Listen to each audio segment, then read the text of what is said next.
I paid another man to touch my wife because I believed he was helping her heal. At the time, that sentence would have sounded ridiculous to me. Cruel. Like something you say after the fact, when hindsight sharpens everything into a weapon. Back then, it felt responsible, supportive, like the kind of thing a good husband does when his wife says she's hurting and doesn't know how to make it stop. It started with her shoulders. She'd come home from work rubbing the back of her neck, rolling her head slowly like she was trying to ease something loose. She said the tension was constant, that it followed her into bed, into sleep, into mornings that already felt too heavy. "I just feel locked up," she told me one night, sitting on the edge of the couch, "like my body doesn't belong to me anymore." I listened. I believed her. I wanted to help. When she mentioned massage therapy, it sounded reasonable, medical even. A referral from a coworker, a clean website, credentials listed clearly, professionally, neutral language, soft colors, nothing that raised alarms. "I think it could help," she said, "just to feel normal again." So I said yes. I helped her find the place. I looked over the pricing. I paid for the first session without hesitation. I kissed her goodbye that afternoon and told her I hoped it helped.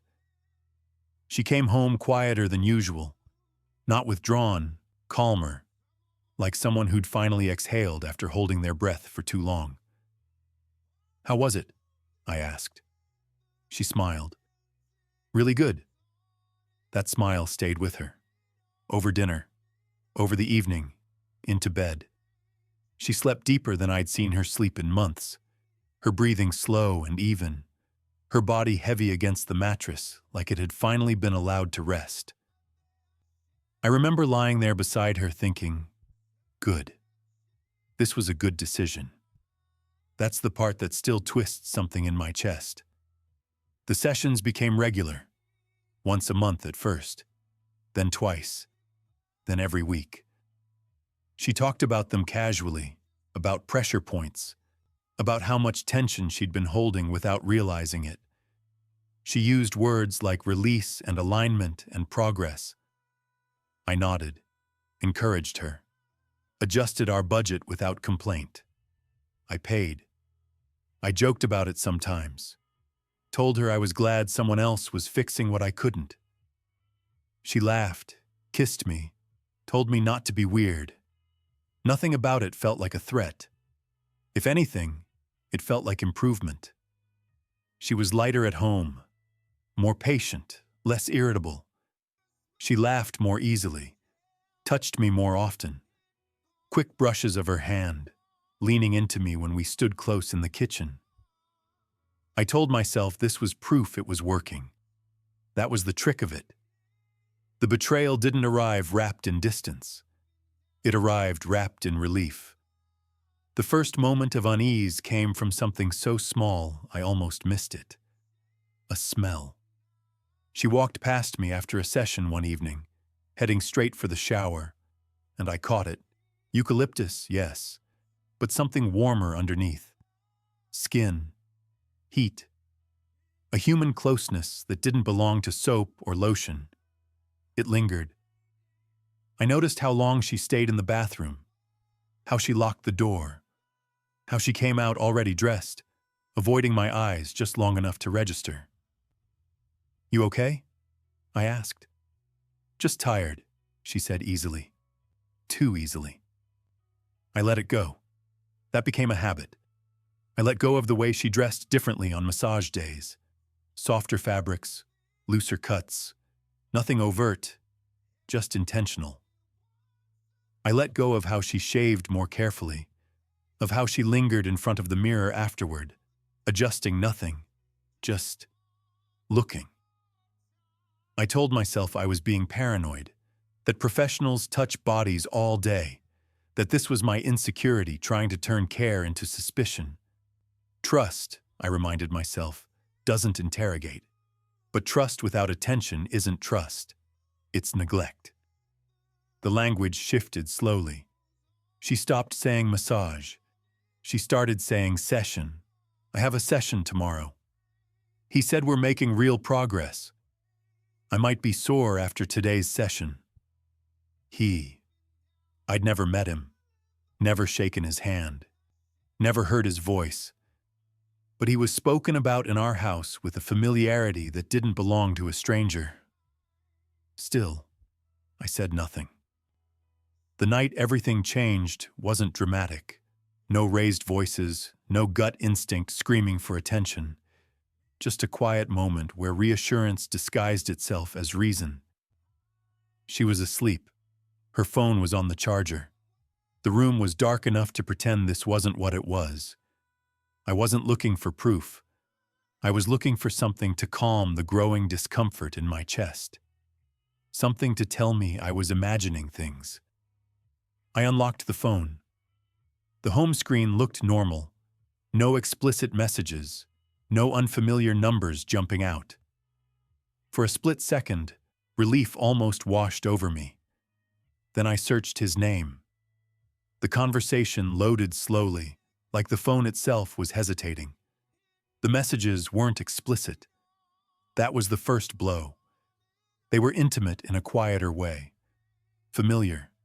Comfortable. The kind of tone that doesn't get there by accident. You held a lot today. I trust you. Your breathing changed when you finally let go. Next time we won't rush.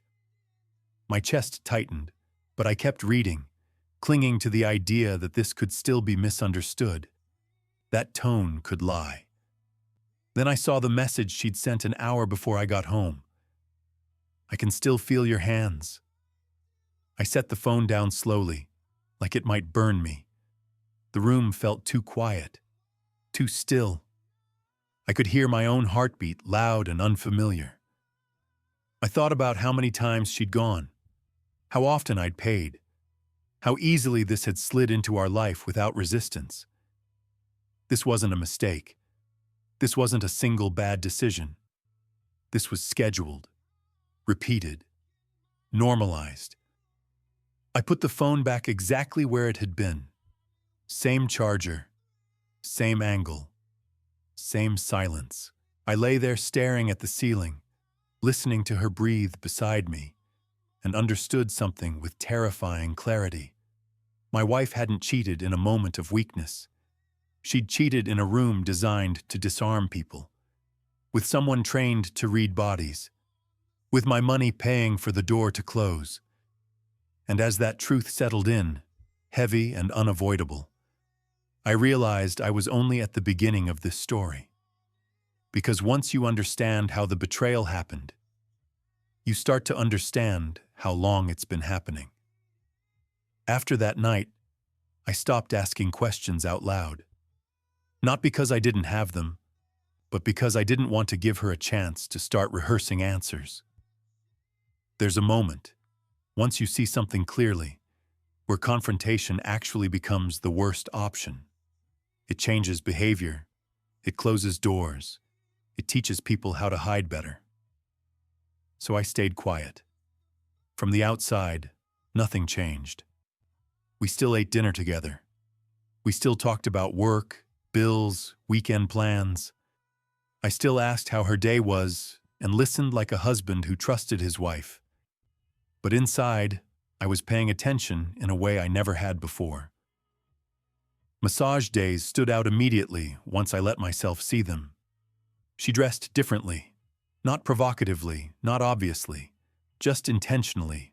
Soft clothes, easy access, hair worn loose instead of pulled back, no jewelry, nothing that would get in the way. She left earlier than necessary and came home later than expected. When I asked casually, she always had an answer ready. He was running behind. We worked on something new. I needed a few minutes after. After. That word started to echo. She stopped showering right away. Instead, she'd wander through the house first, glassy-eyed, like she was still somewhere else. Sometimes she'd sit on the couch, scrolling on her phone, smiling faintly at nothing. When I touched her shoulder in those moments, she'd tense for half a second before relaxing again. "Sorry," she'd say. "I'm just sore." I stopped initiating intimacy, not out of punishment, out of instinct. It felt like stepping into a space I hadn't been invited into anymore. The messages continued, and once I'd seen them, I couldn't unsee the pattern. They weren't frantic or lust-driven. They were calm, grounded, familiar. The kind of tone that only develops after repetition. This wasn't desire. This was routine. One afternoon, while she was at a session, I did something that surprised even me. I booked a massage. Not with him. Same clinic. Different therapist. I told myself it was curiosity, that I wanted to understand what she experienced there, what made it so powerful it followed her home. The room was exactly as advertised. Dim lights, soft music, neutral colors designed to quiet the mind. The therapist spoke in a low voice, explained consent, pressure, boundaries. I lay face down on the table, staring into the padded hole, listening to my own breathing slow despite myself. And that's when it hit me. How vulnerable the setup was. How quickly your body gives over control when you're told to relax. When someone's hands are trained to notice tension, to respond to it, to guide release. When silence is part of the process, and trust is assumed by default. This wasn't a spontaneous mistake waiting to happen. It was an environment built for it. When I left, my hands were shaking, not with anger, but with clarity. Cold, steady clarity that settled deep in my chest. That night, I watched her more closely. She checked her phone often, always tilting the screen away from me. I saw her delete messages, carefully, selectively, not all of them, just enough. Restraint like that doesn't come from guilt, it comes from experience. A few days later, she came home later than usual. "Traffic," she said. I nodded. She smelled the same as always after sessions. Eucalyptus, heat, something unmistakably human underneath. We stood in the kitchen together while she poured herself water, her hands steady, her body relaxed, like someone who hadn't done anything wrong. "Do you still like going there?" I asked, keeping my tone neutral. She paused just long enough to notice. "Yeah," she said. "Why?" "No reason," I replied. "Just seems important to you." She studied my face carefully then, searching for suspicion, accusation, permission. Instead, she smiled. "It helps me feel connected." Connected, not relaxed, not relieved, connected. That word stayed with me long after she went to bed, because I realized then what I'd been missing. I wasn't competing with another man. I was competing with the version of herself she became in that room. A version unburdened by marriage, by history, by accountability. A version that only existed in dim light and quiet music, where consequences didn't follow her out the door. And I was losing. Not because I wasn't enough, but because I was never meant to be there. The next morning, she left for another session. I stood in the doorway and watched her walk down the path, keys in hand, posture open, relaxed, like someone heading somewhere they were welcomed. And for the first time since discovering the truth, I understood the real danger. This affair didn't thrive on secrecy. It thrived on repetition, on routine, on the confidence that comes from believing no one is watching closely enough to stop it. By the time she came home that afternoon, glowing and calm like someone returning from a place they didn't want to leave, I had already made a decision. I wasn't going to confront her yet. I was going to let her think she was safe. Because if I was going to end this, I needed to understand exactly how deep it went, and how far she was willing to let it go. And judging by the way she smiled when she walked through the door, We were already far past harmless. The truth stopped hiding once I stopped pretending not to see it. A week after I decided to stay quiet, she slipped up. Not in some dramatic way, but in the way people do when they start believing they're safe, comfortable, untouchable. It happened on a Thursday.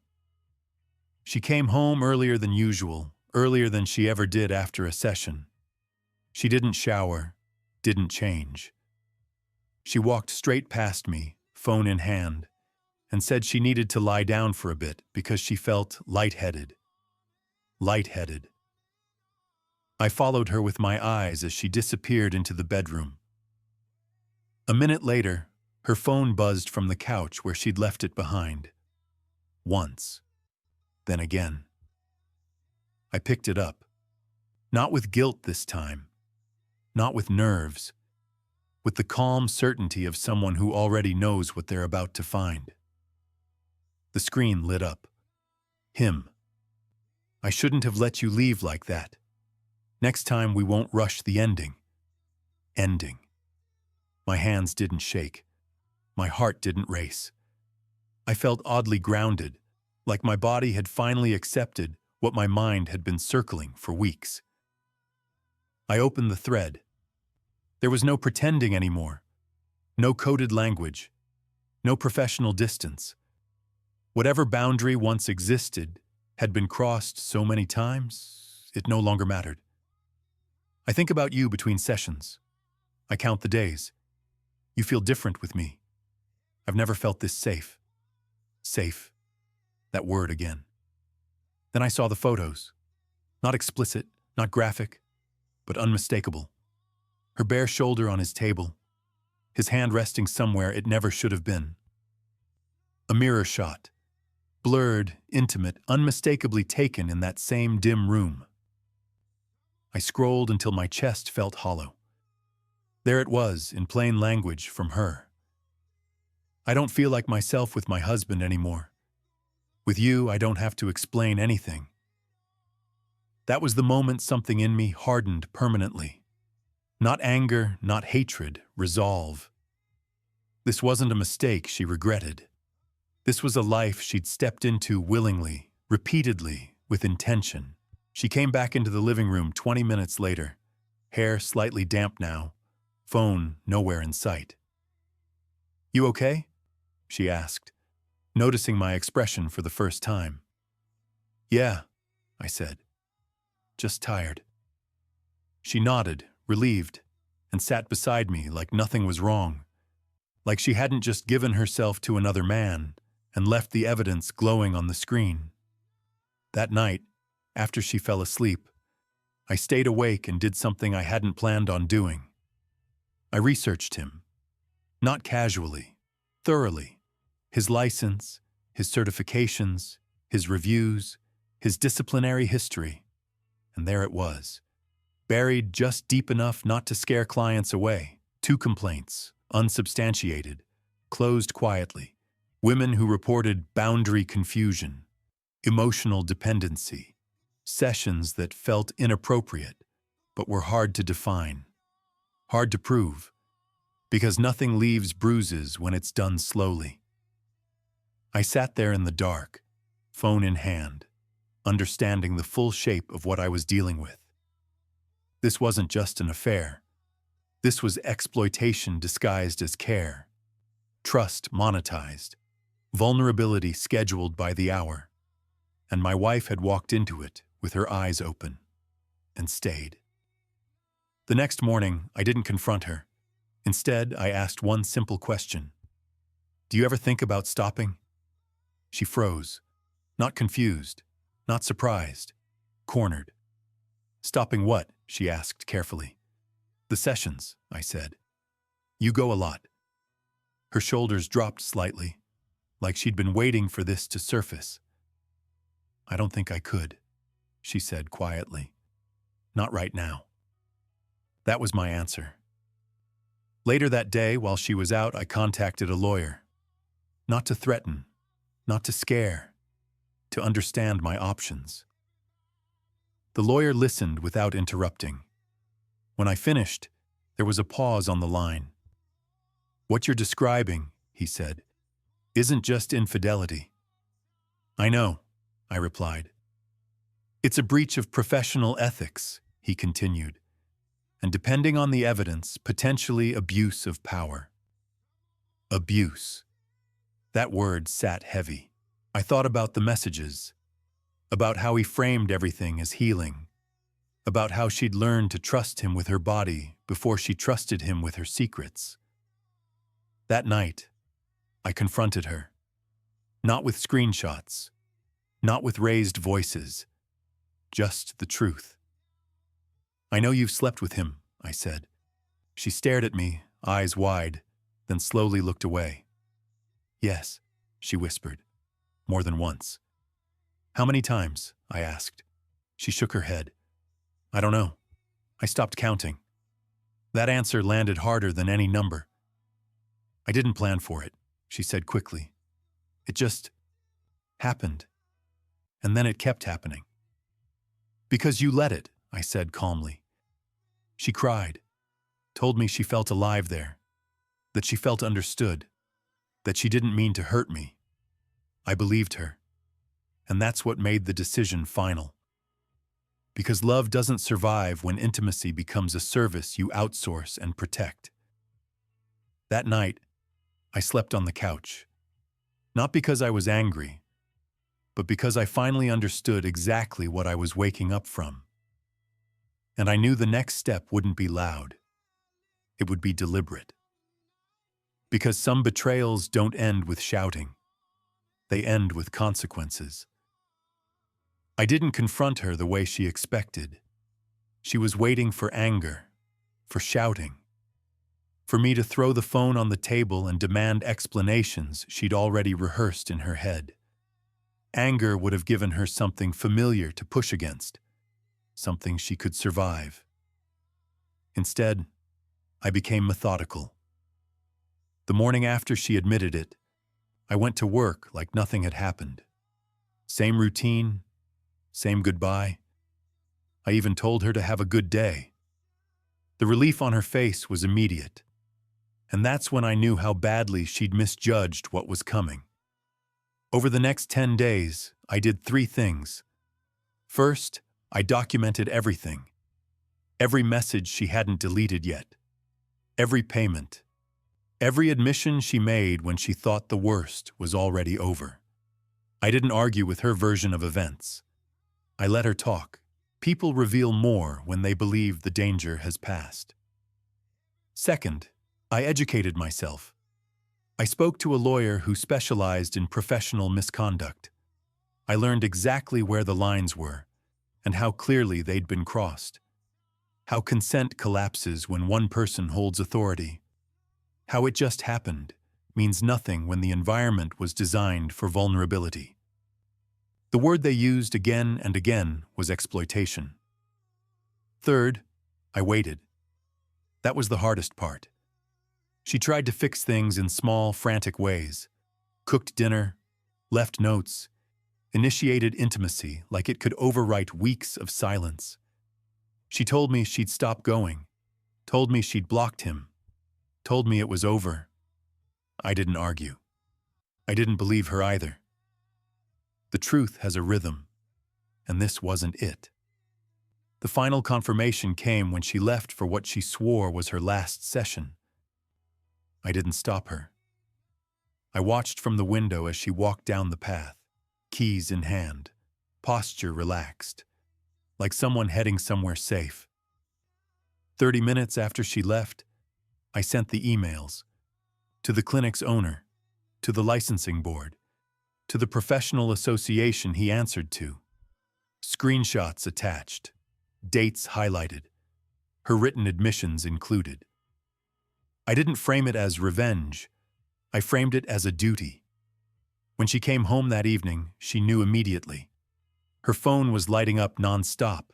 Missed calls, voicemails, emails marked urgent. The color drained from her face as she stood in the doorway, still holding her bag. "What did you do?" she asked. "I told the truth," I said. "Nothing more." You didn't have to do this, she said, voice shaking. You could have just left. And let him do it again? I asked quietly. To someone else who thinks they're just there to heal? She opened her mouth, then closed it. There was nothing she could say that didn't indict her too. That night, she slept in the guest room. I slept deeply for the first time in weeks, because clarity, even painful clarity, is easier to rest inside than confusion. The next morning, I packed a bag. She stood in the doorway watching me, arms wrapped around herself, like someone realizing too late that the floor was gone. So this is it, she said. Yes, I replied. I never thought it would end like this. I paused at the door and looked back at her. It didn't end, I said. It showed what it really was. And with that, I walked out. Not angry, not broken, just finished. Because some betrayals don't explode. They unravel slowly, one session at a time, until the only honest response left is to step away and let the truth stand on its own. Leaving didn't feel dramatic. It felt quiet, almost anticlimactic. Like stepping out of a building after the fire alarm stops and realizing the damage was already done long before anyone noticed the smoke. I moved into a small apartment on the other side of town. Nothing temporary, nothing borrowed. I wanted the space to be mine in a way our house never fully was again. I bought a bed first, then a table, then a lamp. Each purchase felt intentional, like I was slowly rebuilding trust with myself. She tried to reach me at first. Not constantly, not desperately. That would have been easier to ignore. Instead, it was careful messages, apologies written late at night, explanations I hadn't asked for, promises she'd already broken before. I didn't respond.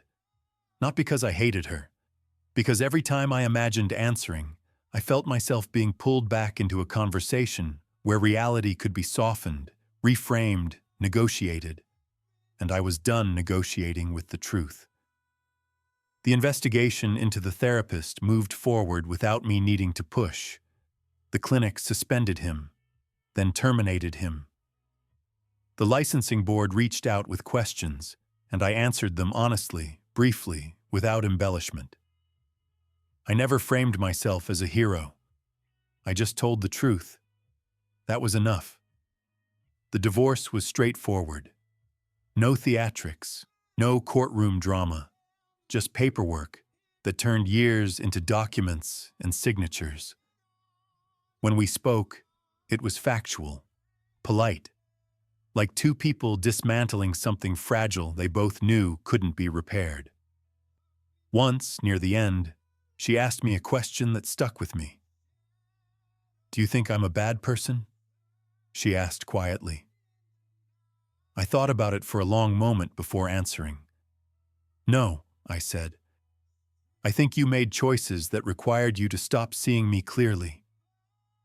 She cried at that. Not loudly, just enough to be real. I didn't comfort her. That wasn't my role anymore. Life settled into a new rhythm, not happier overnight, not easier, but steadier. I slept better.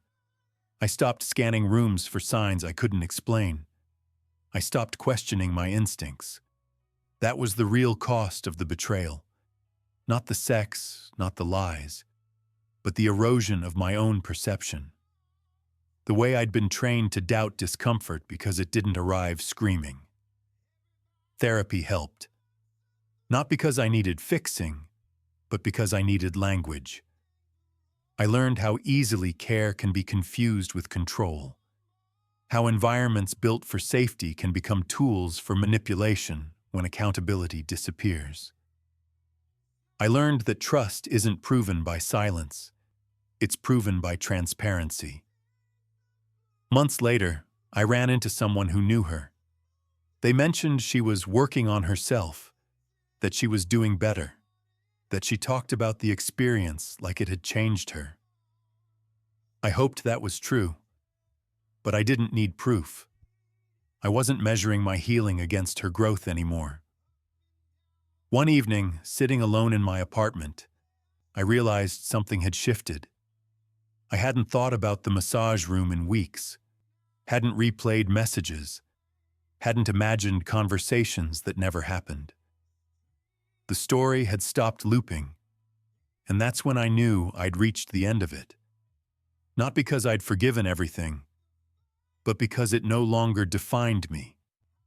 This wasn't a story about a massage therapist. It was about how betrayal doesn't always look reckless or impulsive. Sometimes it looks calm, scheduled, paid for in advance. Sometimes it wears the language of healing.